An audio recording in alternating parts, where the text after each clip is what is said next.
Hello दोस्तों, I am Vijay Kumar and student of Shri Krishna medical college. आप सबको इस प्यारे से फैमिली सुपर 30 केमिस्ट्री क्लासेस में स्वागत है। दोस्तों, आज मैं आप सबको cell cycle and cell division का एक खूबसूरत सा टॉपिक का नाम है टीलोफेज में मास्टर बनाने आया हूँ। तो चलिए आज का क्लास एक मोटिवेशनल वर्ड से स्टार्ट करें। दौड़ तब तक जारी रहेगी जब तक कि जीत हासिल ना हो जाए। ये स्पेशली ड्रॉपर स्टूडेंट के लिए है। आप सुने होंगे, जब तक तोड़ेंगे नहीं तब तक छोड़ेंगे नहीं, अर्थात तब तक प्रयास करेंगे जब तक कि सफलता न मिल जाए। तो उम्मीद करते हैं आप मोटिवेट हुए होंगे। प्रिय मित्र, आप सभी जानते हैं कि cell cycle and cell division से प्रत्येक साल करीब 4 से 5 सवाल डायरेक्ट एनसीईआरटी के लाइन से उठा करके और नीट जैसे बड़े कॉम्पिटिटिव एग्जाम में पूछा जाता है। तो उस मायने से एग्जाम पॉइंट ऑफ व्यू से ये टॉपिक आपके एग्जाम में गेम चेंजर साबित हो सकता है।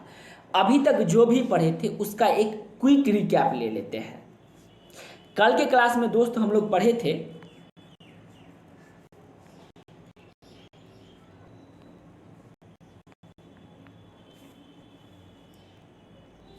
मेटाफेज के बारे में पढ़े थे। कल के क्लास में मेटाफेज क्या होता है उस बात को थोड़ा सा समझिएगा। Metaphase complete disintegration of nuclear envelope. Nuclear envelope complete इसमें डिसइंटीग्रेट कर जाती है मेटाफेज में। Mark the start of second phase of mitotics. ये सेकेंड फेज माइटोटिक्स को स्टार्ट करती है। ये भी बातें हम लोग पढ़े थे। Condensation of chromosome is complete. Chromosome का कंडेंसेशन मेटाफेज में कंप्लीट हो जाती है and they can be observe clearly under the microscope. और ये क्लियरली पूर्ण रूप से ऑब्जर्व होता है माइक्रोस्कोप के थ्रू। ये भी बातें हम लोग पढ़े थे, इसको थोड़ा सा बढ़ा देते हैं। अब देखिएगा, state eight which morphology of chromosome is must easily study. देखिए, मेटाफेज के इस मेटाफेज में, सेल साइकिल के मेटाफेज में या माइटोटिक्स के मेटाफेज में हम लोग क्रोमोजोम के मॉर्फोलॉजी को देखते हैं और उसे आसानी से हम लोग स्टडी कर सकते हैं। उसके बाद काइनेटोकोर के बारे में भी बताया गया था जो हम लोग पढ़े थे। Metaphase is characterized by all the chromosome coming to lie at the equator. इस फेज में जितना भी क्रोमोजोम है सभी इक्वेटर पे आ जाती है। Plane of alignment of chromosome at metaphase is refer as to metaphase plate. ये सब बातें भी पढ़े थे। मेटाफेज में कुछ इंपॉर्टेंट घटना होता है, जैसे spindle fibre attach to kinetochore of chromosome. Spindle fibre जो होता है काइनेटोकोर के क्रोमोजोम से क्या करती है, अटैच कर जाती है। Chromosome are moved to spindle equator. Chromosome spindle equator की ओर मूव करने लगती है, मतलब एक जगह से लेकर के और किसकी ओर जाना स्टार्ट कर देती है, स्पिंडल इक्वेटर की ओर। And get aligned along metaphase plate through spindle fibres of both poles. ये सब बातें भी हम लोग पढ़े थे। फिर उसके बाद हम लोग स्टार्ट किए थे एनाफेज। दोस्त anaphase each chromosome arranged at a metaphase plate is split simultaneously to daughter chromatid. 2 daughter chromatid new refer as to daughter chromosomes of future daughter nuclei migrate to opposite pole. ये भी दोनों daughter nuclei opposite pole की ओर चल जाती है। ये भी बातें हम लोग देखे थे पिछले क्लास में। इसमें 2 महत्वपूर्ण घटना होता है, जैसे पहला घटना है centromere split and chromatid separated. Centromere क्या कर जाता है दोस्त, स्प्लिट कर जाती है, क्रोमेटिड सेपरेटेड हो जाता है।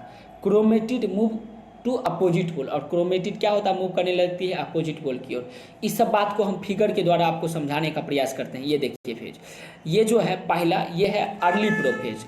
ये जो दोस्त आप देख रहे हैं, ये ऊपर पहला फिगर अर्ली प्रोफेज, उसके बाद लेट प्रोफेज, फिर आ जाते हैं मेटाफेज पे।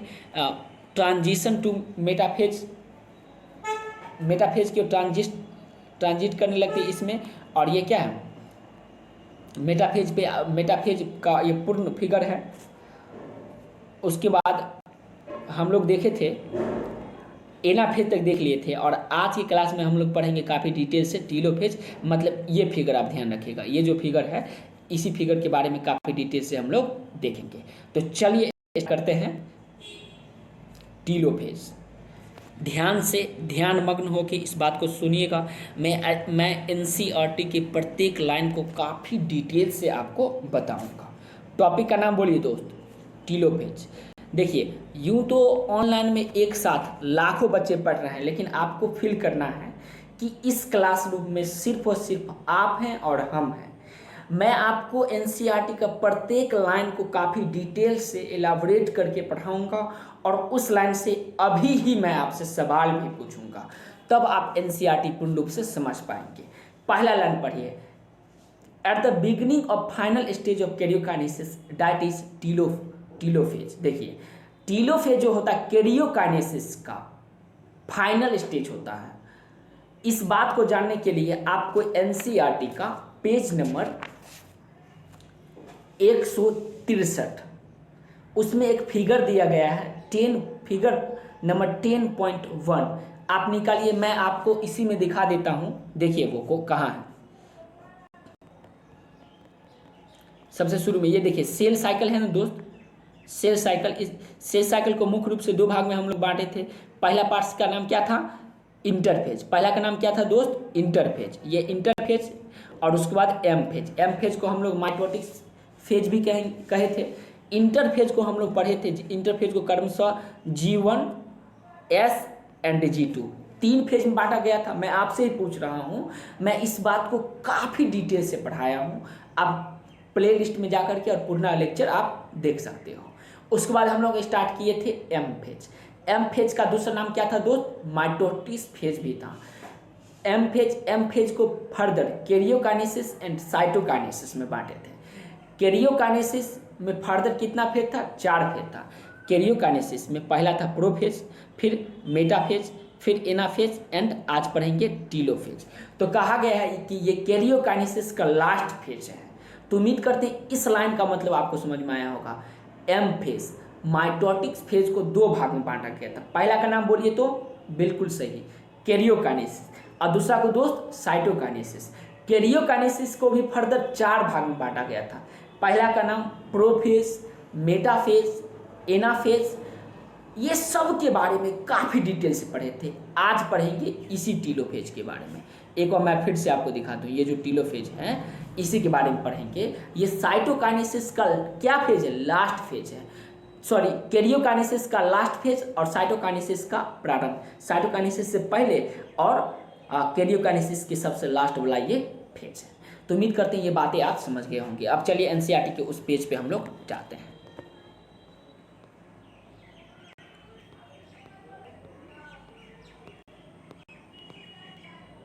यही था हम लोग बातें देख रहे थे।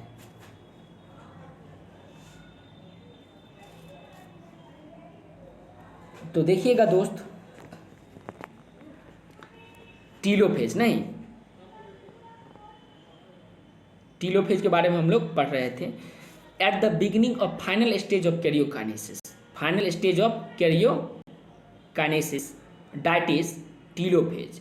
टीलोफेज ये फाइनल स्टेज, कैरियोकाइनेसिस का फाइनल स्टेज पूछा जाएगा तो क्या बताना है आपको, आंसर देना है टीलोफेज। सवाल कोई भी इस लाइन से पूछा जाए, इस लाइन से यही सवाल बनेगा कि कैरियोकाइनेसिस एम फेज के पहला फेज, कैरियोकाइनेसिस का लास्ट फेज क्या होगा, तो बताएंगे टीलोफेज होगा। 10 chromosome at have reached their respective pole condensed and loss their individuality. देखिए, क्रोमोजोम जो होती है कहाँ पहुँच जाती है, अपोजिट पोल की ओर पहुँच जाती है, कंडेंस्ड करेगी और लॉस कर देगा अपने इंडिविजुअलिटी को। मतलब टीलोफेज का ये कैरेक्टरिस्टिक्स है कि chromosome diet have reached their respective pole condensed and loss their individuality. Condensed करके और अपनी इंडिविजुअलिटी को क्या कर देती है दोस्त, लॉस कर देती है। ये फिगर आप, ये जो फिगर है आप इस फिगर में आप देख रहे होंगे। The individual chromosome can no longer be seen. Individual chromosome इसमें दिखाई देता है। इस फिगर को आप देखिए, ये फिगर देखिए और इसके जस्ट नीचे आपको एनसीईआरटी में फिगर जो दिया गया उस फिगर को देखिए। आप बताओ दोस्त, इसमें क्या आपको क्लियर दिखाई देती है? क्रोमोजोम क्लियर यहाँ पे दिखाई दे रहा?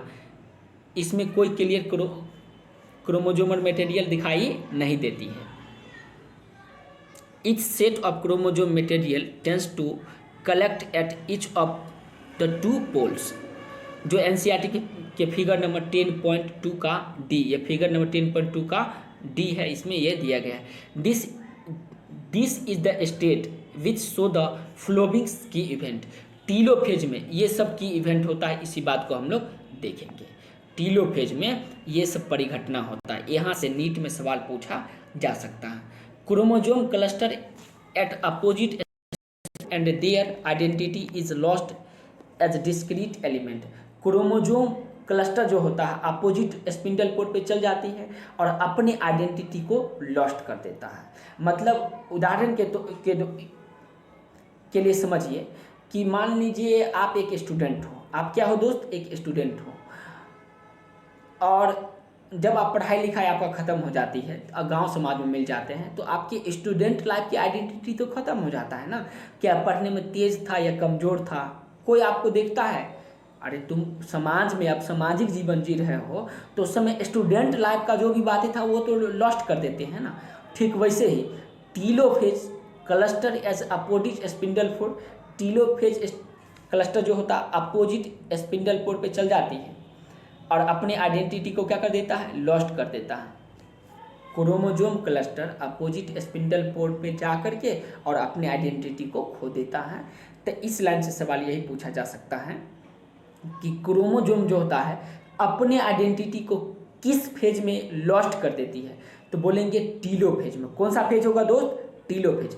अगला पढ़िए, nuclear envelope develop around the cytochromosomes cluster at each pole forming two daughter nuclei. Nuclear envelope यहाँ पर क्या होने लगती है? डेवलप होने लगता है। न्यूक्लियर इन्वेलप क्या होता है दोस्त? डेवलप होता है। बहुत ही ज़्यादा गर्मी है। न्यूक्लियर इन्वेलप इस स्टेज में, टीलोफेज के इस स्टेज में डेवलप होना स्टार्ट कर देता है chromosome cluster at opposite pole forming two daughter nuclei, और अपोजिट पोल पे जाके दो डॉटर न्यूक्लियाई का निर्माण करती है। तो यहाँ से भी सवाल पूछा जा सकता है कि न्यूक्लियर इन्वेलप क्रोमोजोम के अराउंड कैरियोकाइनेसिस के किस फेज में होता है? Prophase, metaphase, anaphase and telophase. तो क्या आंसर देना है दोस्त? टीलोफेज होगा। अगला लाइन बहुत ही इंपॉर्टेंट लाइन है। Nucleus, Golgi complex and endoplasmic reticulum reappear कर जाती है। इससे पहले डिसअपियर हुआ था और आज यहाँ पे आकर के क्या हो रही है दोस्त? रीअपियर हो रहा है। तो सवाल पूछा जा सकता है कि कैरियोकाइनेसिस के या एम फेज के किस फेज में? सवाल समझिए, कैरियोकाइनेसिस जो एम फेज का एक पार्ट है। एम फेज का कितना पार्ट? तो दो पार्ट। पहला कैरियोकाइनेसिस, दूसरा साइटोकाइनेसिस। कैरियोकाइनेसिस में prophase, metaphase, anaphase and telophase होगा। तो उसके टीलोफेज में nucleus, Golgi complex and endoplasmic reticulum. देखिए nucleus, Golgi complex and endoplasmic reticulum क्या हो जाता है दोस्त? रिफॉर्म हो जाता है। एक बार फिर से समझिए, आपको कह रहा हूँ, आप खड़ा हो जाइए और आप उसकी दोस्त तुम भी खड़ा हो जाओ और मैं भी खड़ा हो जाता हूँ। मैं जो हूँ समझिए इस क्लासरूम का टीचर हूँ, तो मैं यहाँ पे हुआ एम फेज, ठीक है। तो मेरा दो पार्ट्स हुआ, एक हुए आपको बोलेंगे कैरियोकाइनेसिस, और एक हुई वो, उसको बोलेंगे साइटोकाइनेसिस। तो आप खड़ा रहना, आपके बारे में पढ़ेंगे, पहले इसके बारे में पढ़ते हैं। आपका भी 3-4 पार्ट्स। पहला पार्ट्स का नाम बोलिए प्रोफेज, आपका नाम है साइटोकाइनेसिस। हम थे एम फेज का 2 फेज, कैरियोकाइनेसिस एक आप और वो साइटोकाइनेसिस। कैरियोकाइनेसिस का कितना पार्ट्स दोस्त? 4 पार्ट्स। पहला बोलेंगे prophase, metaphase, anaphase and telophase. Karyokinesis का लास्ट फेज है टीलोफेज। इस समय सबसे इंपॉर्टेंट परिघटना क्या होता है? Nucleus, Golgi complex and endoplasmic reticulum. Nucleus, Golgi complex and endoplasmic reticulum reform हो जाता है। तो उम्मीद करते हैं टीलोफेज से जितना भी सवाल पूछा जाएगा उसका आप धजिया उड़ा दोगे और सवाल को यूं ही सॉल्व कर दोगे। तो चलिए अब हम लोग स्टार्ट करते हैं साइटोकाइनेसिस। कैरियोकाइनेसिस बच्चे आप बैठ जाइए और अब आप स्टार्ट हो जाइए। अब आप खड़ा हो जाइए, आपके बारे में जानना हम लोग स्टार्ट करेंगे। ठीक है दोस्त, तो उम्मीद करते हैं पूरा बातें कहानी के द्वारा आप समझ रहे होंगे। साइटोकाइनेसिस दोस्त क्या है ये? Cytokinesis mitosis completes not only the segregations of duplicated chromosome into daughter nuclei। Karyokinesis कहता है माइटोटिस मतलब यानी कि मैं केवल साइटोकाइनेसिस करवा करके पूरा नहीं हो सकता हूँ। मैं जो एक टीचर हूँ सिर्फ एक बच्चा को समझा करके टीचर नहीं बन सकता हूँ। हमारे क्लासरूम में जितने भी बच्चे बैठे हैं सबको 100% समझ में आना चाहिए, चाहे वो कैरियोकाइनेसिस का हो या चाहे वो साइटोकाइनेसिस का हो। उम्मीद करते हैं ये बातें समझ गए होंगे। वो तो कहानी था, अब इस बात को एनसीईआरटी से समझते हैं। माइटोटिस कंप्लीट नहीं होगी कौन फेज में? Only segregation of duplicated chromosome into daughter nuclei. Daughter मतलब कैरियोकाइनेसिस से ही ये सिर्फ क्या हो सकती है? पूरा नहीं हो सकती है, इसको दूसरा फेज में भी जाना पड़ेगा। But the cell itself is divided into 2 daughter cells. Cell अपने आप क्या करती है? डिवाइड करके 2 डॉटर सेल में डिवाइड कर जाती है by the separation of cytoplasm called cytokinesis. देखिए साइटोकाइनेसिस इसके कलर को भी चेंज, अब देखिए साइटोप्लाज्म कॉल्ड साइटोकाइनेसिस। सेल क्या होता है? Divide into 2 daughter nuclei. Cell divide करती है, मैं आपको ही बता रहा हूँ। आप क्या करोगे? डिवाइड करोगे 2 डॉटर न्यूक्लियाई में चेंज हो जाओगे। किस में? साइटोप्लाज्म में। और इसी घटना को क्या कहेंगे? साइटोकाइनेसिस कहेंगे। देखिए cell itself is divided into 2 daughter cell. Cell खुद डिवाइड करके और कितने डॉटर सेल में चेंज हो जाएगा दोस्त? 2 डॉटर सेल में चेंज हो जाएगा। मतलब मान लीजिए इसको फिगर के द्वारा समझिए, ये है एक, ठीक है, और ये डिवाइड करती है तो 2 डॉटर सेल, ये और ये डॉटर सेल एक, ये एक डॉटर सेल और दूसरा डॉटर सेल, इसमें ये चेंज हो जाती है। ये सब परिघटना किस में होता है दोस्त? साइटोप्लाज्म में होगा। ये सभी घटना किस में हो रहा है? साइटोप्लाज्म में। ये जो पार्ट्स है, ये जो पार्ट आपको दिखाई दे रहा है, ये जो पार्ट्स हैं, ये सब पार्ट क्या है? साइटोप्लाज्म का है। तो ये सब घटना किस में हुई है? साइटोप्लाज्म में। इसलिए इसको क्या बोलेंगे? साइटोकाइनेसिस बोलेंगे। तो सवाल पूछा जाएगा कि एम फेज के किस फेज में सेल 2 डॉटर सेल में डिवाइड हो जाती है? क्या बताएंगे? साइटोकाइनेसिस में। और ये परिघटना किस में हो रही होती है दोस्त? तो साइटोप्लाज्म में हो रहा है। ये सभी परिघटना किस में हो रहा है? साइटोप्लाज्म में हो रहा है। At the end of the which cells divided get completely. और इसके बाद सेल कम्प्लीटली डिवाइड कर जाएगी। तो क्या कैरियोकाइनेसिस में सेल कम्प्लीट डिवाइड करेगी? मैं आपसे ही पूछ रहा हूँ। नहीं। किस में करेगा दोस्त? साइटोप्लाज्म में। साइटोकाइनेसिस में, साइटोप्लाज्म में जो डिवीजन हो रहा था उसको साइटोकाइनेसिस कहेंगे। इसके बाद सेल पूर्णतः क्या करेगी? डिवाइड कर जाएगी। सेल कंप्लीटली क्या हो जाएगी? डिवाइड हो जाएगा। और इस साइटोकाइनेसिस को भी फर्दर 2 भाग में बांटा गया है। एक एनिमल सेल में देखेंगे, पहले किस में देखेंगे दोस्त? एनिमल सेल में, और दूसरा देखेंगे हम लोग प्लांट सेल में। किस में देखेंगे दोस्त? Animal cell and plant cell. तो समझिए आपके पास एनिमल सेल है। एनिमल मतलब गाय भैंसा जो होता है वो सब तो जानते होंगे। अरे एनिमल किंगडम तो आप लोग काफ़ी डिटेल से पढ़ के आए ही हो। अगर नहीं पढ़े हो तो मैं खुद ही आपको बताऊंगा। मैं फॉलो कर रहा हूँ किसके क्लास का? PW का जो यकीन बैच है। यकीन बैच में जो टॉपिक चैप्टर पढ़ाते जा रहा है उसी चैप्टर को मैं भी यहाँ पे NCERT से आपको रिवीजन करवाता हूँ। ठीक है, तो देखिए दोस्त, एनिमल सेल में क्या होता है? एनिमल सेल के बारे में पढ़िए। In an animal cells this is achieved by the appearance of furrow in the plasma membrane. Animal cell में फरो का क्या होता है? प्लाज्मा मेम्ब्रेन में फरो बनती है। फरो बनता मतलब पर गड्ढा बनती है। एनिमल सेल के प्लाज्मा मेम्ब्रेन में क्या बनता है दोस्त? फरो बनती है और इसी से इसमें सेल का डिवीजन होता है। The furrow gradually deepened and ultimately joined in the entire division of cell cytoplasm into two। Furrow gradually क्या करती है, गड्ढा का निर्माण करने लगती है, ग्रेजुअली गड्ढा का निर्माण करती है, और एक ऐसा समय आती है जब वो सेल फ्रैगमेंट कर जाती है, सेल टूट जाती है। इस बात को मैं आपको दिखाता हूँ, देख समझने का प्रयास कीजिए। ये पूरे कहानी को चलिए ऐसे देखिए, इस तरह समझिए। मान लीजिए कि कोई ये सेल है, ठीक है, कोई ये सेल है, इसमें थोड़ा गड्ढा का निर्माण हुआ है। इसमें किसका निर्माण हुआ दोस्त, गड्ढा का निर्माण हुआ है। किसका निर्माण हुआ, गड्ढा का। ये धीरे धीरे डेवलप करेगी, तो गड्ढा बड़ा होगा, तो गड्ढा अब थोड़ा सा बड़ा हो गया। अब गड्ढा क्या हुआ, देखिए दोस्त, बड़ा हुआ ना गड्ढा, इसमें ये जो है गड्ढा ये बड़ा हुई है, ठीक है। फिर इसके बाद ये डिवाइड करेगी, और एक ऐसा समय आएगा जब गड्ढा इतना बड़ी हो जाएगी। देखिए इधर से भी ये गड्ढा था, और ये भी एक गड्ढा थी। अब फिर से ये डिवाइड करेगी और दो अलग अलग पार्ट में बढ़ जाएगी। फिर कितने पार्ट में, दो अलग अलग पार्ट में बढ़ जाएगी, और क्या बन जाएगा, दो अलग अलग पार्ट में बट गई है। ये एक पार्ट बना और दूसरा ये पार्ट बन गया।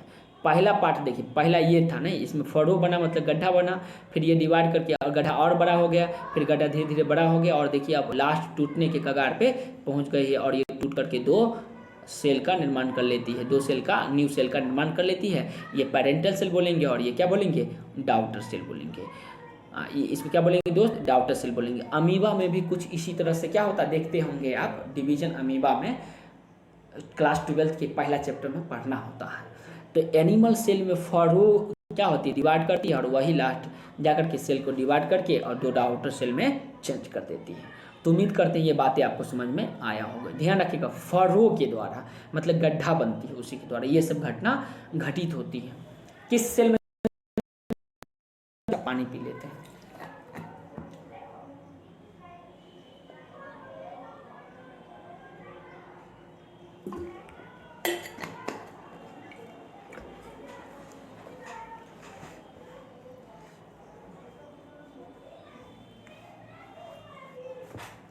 तो चलिए दोस्त, अब हम लोग आगे बढ़ते हैं। सेल जो डिवीजन साइटोकाइनेसिस जो हो रही थी एनिमल सेल में, देख लिए एनिमल सेल में क्या होता है, एक बार फिर से मैं आपको बता दूं। देखिए एनिमल सेल होता है, उसमें फड़ों का गड्ढा का निर्माण होती है, वो गड्ढा धीरे धीरे धीरे धीरे डेवलप करके और दोनों को तोड़ करके अलग कर देती है। तो पहले एक था, इसको पेरेंटल सेल बोलेंगे, और वो जब दो बन गई तो डॉटर सेल हो गया। पहला को पेरेंटल सेल और दूसरा क्या बोलेंगे, डॉटर सेल बोलेंगे। देखिए इसी तरह से तो ह्यूमन का भी होता है। आपके पहले माता पिता होंगे, फिर आप उनके बच्चे हो, फिर आपका नया संतति होगा। जब आपका नया संतति होगा तो आप अपने न्यू जनरेशन के लिए पेरेंट होंगे। ऐसे ही होता है ह्यूमन में, ठीक है। अब हम लोग आते हैं प्लांट सेल में। किस में आएंगे दोस्त, प्लांट सेल में। तो प्लांट सेल के बारे में भी काफ़ी डिटेल से पढ़ेंगे। तो चलो मैं आपको बताऊं। Plant cell however are enclosed by the relatively extensible cells wall. इसके पास एक्सटेंसिबल सेल वाल होता है। कैसा सेल वाल होगा दोस्त, relatively in extensible cell wall, मतलब ऐसा सेल वाल होती है जो एक्सटेंसिबल नहीं होता, मतलब बहुत ही ज़्यादा रिजिड मजबूत सेल वाल किसके पास होता है, मजबूत सेल वाल होता है। मजबूत सेल वाल पाया जाएगा हमारे प्लांट सेल के पास। Inextensible cell wall, inextensible cell wall होता है किसके पास, प्लांट सेल के पास। Therefore they undergo cytokinesis by different mechanism. इसलिए इसमें साइटोकाइनेसिस डिफरेंट मैकेनिज्म के थ्रू होता है।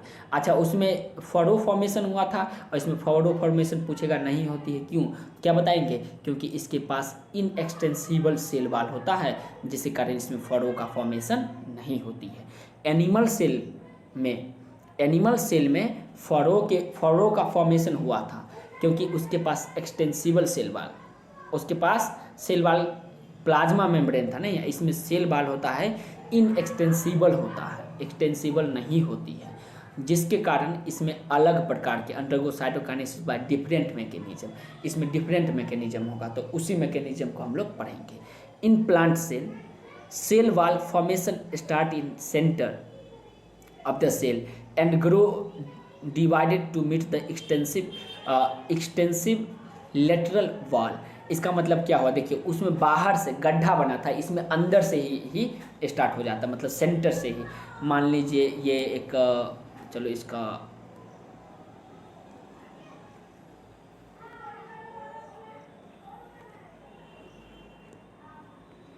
देखिए कुछ इस तरह से है, ठीक है। ये कोई सेल है, इसका ये सेंटर है, ये पार्ट क्या है दोस्त, ये सेंटर है, ये क्या है सेंटर, ये सेंटर, ये सेंटर पार्ट मतलब बड़ा, ये पार्ट जो है सेंटर है। अब यहाँ से ही डिवाइड, यहाँ सेंटर ही इसका क्या हुआ, डिवाइड होना स्टार्ट हो जाती है। तो समय दर समय सेंटर थोड़ा सा बड़ा हो गया, फिर से सेंटर बड़ा हो रहा है। देखिए सेंटर थोड़ा सा बड़ा करते जा रहे हैं हम, इसका सेंटर को बढ़ाते जा रहे हैं, ठीक है। सेंटर बढ़ रही है, बढ़ रही, बढ़ रही, बढ़ रही, बढ़ रही, टाइम बाय टाइम क्या करते हैं, सेंटर बढ़ते जाती, बढ़ते जाती, बढ़ते जाती। एक ऐसा समय आता है जब ये सेंटर डिवाइड करके दो भाग में बढ़ जाती है, तो इसका एक डाउटर सेल का निर्माण, डाउटर सेल का फिर से निर्माण इसमें, और इसमें भी डाउटर सेल का निर्माण अलग अलग हो जाता है। तो बोला है, पढ़ते हैं, the ball formation start in the centre of cell and grow outside to meet the extensive internal wall. Wall का फॉर्मेशन जो होता है कहाँ से स्टार्ट हो जाती है, सेल के सेंटर से ही स्टार्ट हो जाता है, और कहाँ जाती है, बाहर की ओर, आउटसाइड की ओर जाती है, और एक्सटर्न एग्जिस्टेड लेटरल वाल, और लेटरल वाल की ओर एग्जिस्ट करती है। The formation of new cell wall beginning with the formation of simple precursors called the cell plate that represented middle lamella. और ये सेल प्लेट का जो फॉर्मेशन होता है वही वो रिप्रेजेंट किसको करती है, मिडिल लेमला को रिप्रेजेंट करती है। अब आगे बढ़ते हैं, देखिए, between the ball of the two adjacent cell, दो एडजेसेंट सेल, एडजेसेंट सेल का मतलब जस्ट बगल में। तो जैसे देखिए आप ऑफलाइन में क्लास करने के लिए जाते हो, 9th 10th या किसी भी क्लास में आप पढ़ते होंगे, तो देखिएगा आपके जस्ट बगल में वो, फिर आपके जस्ट बगल में वो, फिर आपकी जस्ट बगल में वो, फिर आपकी जस्ट बगल में वो। एक बेंच पे मान लीजिए 5 बच्चे बैठे हैं, तो सब एक दूसरे के एडजेसेंट हैं, एक दूसरे के जस्ट बगल में बैठे हुए हैं। Between the ball of the two adjacent cell, दो एडजेसेंट्स का ball, at the time of cytoplasmic division organelles like mitochondria and plastid get distributed between two daughter cell. Mitochondria and plastid क्या करते हैं, डिस्ट्रीब्यूट कर जाती है कितने daughter cell में, 2 डाउटर सेल में। कितने डाउटर सेल में दोस्त, तो 2 डाउटर सेल में। ये कौन कौन, तो माइटोकॉन्ड्रिया, इस सब बात को ध्यान रखिएगा, माइटोकॉन्ड्रिया एंड प्लास्टिड ये क्या करती हैं, and plastid get distributed between 2 daughter cells. In some organism karyokinesis is not followed by cytokinesis, as a result of which multinucleated condition। देखिए कुछ ऐसा ऑर्गेनिज्म होता है जिसका कैरियोकाइनेसिस साइटोकाइनेसिस से फॉलो नहीं हो। In some organism karyokinesis is not follow by cytokinesis.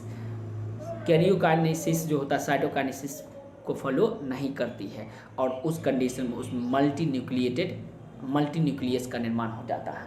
किसका निर्माण हो जाता है दोस्त, मल्टीन्यूक्लियस का निर्माण हो जाता है। देखिए उदाहरण के तौर पर मैं आपको समझाऊं, ये मान लीजिए ये कोई सेल है, ठीक है, तो इसका ये न्यूक्लियस, इसका क्या है दोस्त, ये न्यूक्लियस है। इसमें मान लीजिए पहले एक न्यूक्लियस, फिर ये डिवाइड करके 2 बन गया, और क्या करती है, ये जब डिवाइड होती है तो 2 अलग अलग भाग में बढ़ जाना चाहिए, इसको 2 अलग अलग भाग में बढ़ जाना चाहिए, पहला ये और दूसरा ये, और इसका अलग अलग न्यूक्लियस होना चाहिए। लेकिन ऐसा इसमें न हो पाता है, ऐसा इसमें नहीं हो पाती है, और नहीं होने के कारण क्या हो जाता है, इसमें मल्टी न्यूक्लियस देख रहे हैं, 2 न्यूक्लियस, फिर 3, फिर 4, फिर 5, फिर 6, फिर 7, 8, इसके कलर को चेंज करते हैं तो विजिबिलिटी पूरा रहेगा। देखिए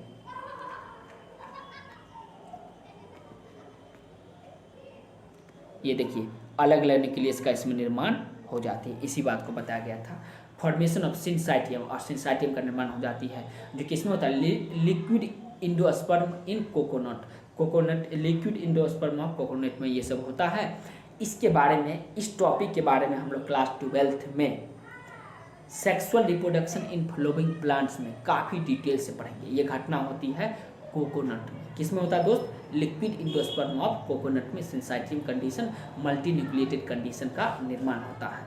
तभी तक जो भी बातें पढ़े थे एक बार रिव्यू कर लेते हैं कि आज के क्लास में हम लोग क्या पढ़े थे।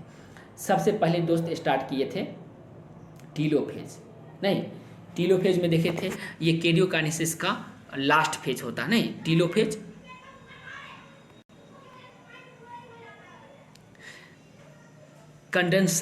Condense and loss their individuality अपने इंडिविजुअलिटी को इस फेज में आकर के खो देती है। Individual chromosome can no longer be seen, individual chromosome इसमें दिखाई नहीं देती है। इसमें 3 महत्वपूर्ण घटना था, वो जो बातें था यहाँ पे दिया गया। Chromosome cluster at opposite spindle poles and their identity is lost as discrete element. Nuclear envelope develop around chromosome cluster, nuclear envelope chromosome cluster के अराउंड चारों ओर क्या करती है, डेवलप होता है। Cluster at each pole forming 2 daughter nuclei, और प्रत्येक पोल डाउटर न्यूक्लियाई का फॉर्मेशन करता है। Nucleus Golgi complex and endoplasmic reticulum का क्या होता है, यहाँ पे फॉर्मेशन होता है। ये बातें हम लोग पढ़ लिए थे। उसके बाद साइटोकाइनेसिस देखिए कैरियोकाइनेसिस के बाद का फेज क्या है, साइटोकाइनेसिस है। साइटोकाइनेसिस में क्या होता है, सेल डिवाइड करके 2 डॉटर सेल में सेपरेट हो जाता है। ये घटना किस में होती है, तो साइटोप्लाज्म में ये घटना होती है। डिवाइड करके 2 डॉटर सेल में 2 डॉटर सेल में क्या हो जाती है, बढ़ जाती है। इसी घटना को हम लोग क्या बोलेंगे, साइटोकाइनेसिस। साइटोकाइनेसिस भी मुख्य रूप से दो भाग में, एक एनिमल सेल में देखिए और उसके बाद प्लांट सेल में देखिए। एनिमल सेल में क्या होता है, फरो का फॉर्मेशन होता है और वही डिवाइड करके 2 डॉटर सेल में बढ़ जाती है।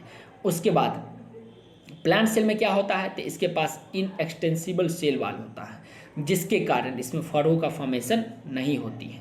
जिसमें फरो का फॉर्मेशन नहीं होगा, इसका जो सेंटर होगा, देखिए centre of the cell and grow outward, इसका सेल का सेंटर आउटवर्ड बाहर की ओर ग्रो करना स्टार्ट कर देती है और फिर वो डिवाइड करके और 2 डॉटर सेल में बढ़ जाती है। ये बातें हम लोग पढ़ लिए थे।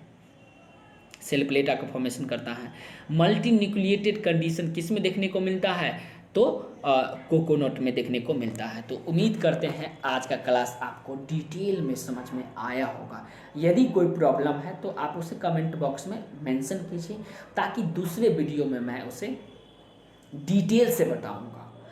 अगर इस क्लास का PDF आपको चाहिए तो डिस्क्रिप्शन में टेलीग्राम और व्हाट्सएप का लिंक दिया गया है, वहाँ से जुड़ करके इसका PDF पा सकते हैं। और यदि वीडियो अच्छा लगे तो वीडियो को लाइक कीजिए, और अच्छा ना लगे तो डिसलाइक कीजिए। अपना जो सुझाव है कमेंट बॉक्स में देते जाइएगा। चैनल को सब्सक्राइब कीजिए और इसके लिंक को शेयर कीजिए। तब तक खुश रहिए और खुशियाँ फैलाते रहिए। फिर मिलते हैं नेक्स्ट वीडियो के माध्यम से। धन्यवाद दोस्तों।